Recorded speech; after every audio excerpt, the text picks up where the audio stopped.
Akan Lun resmi, KIP tetapkan debat Cagup Aceh 3 kali sekali akan disiarkan di TV nasional.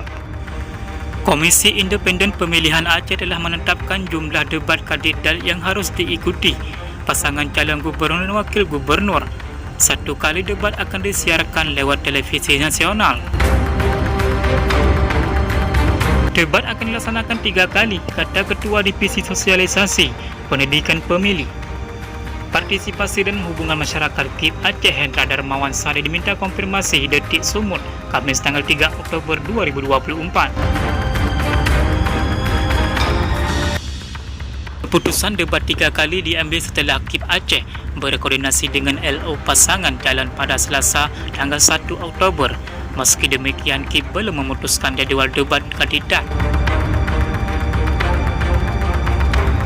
Rencananya debat akan dilaksanakan mulai pertengahan Oktober sampai minggu ketiga bulan November 2024.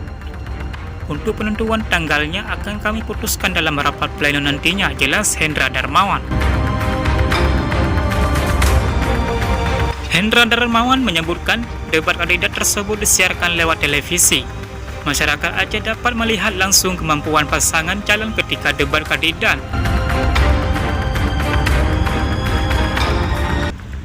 Satu kali debat siarkan melalui TV nasional dan 2 kali disiarkan melalui TV lokal, ujar Darmawan. Hanya sekian, Net TV mengabarkan.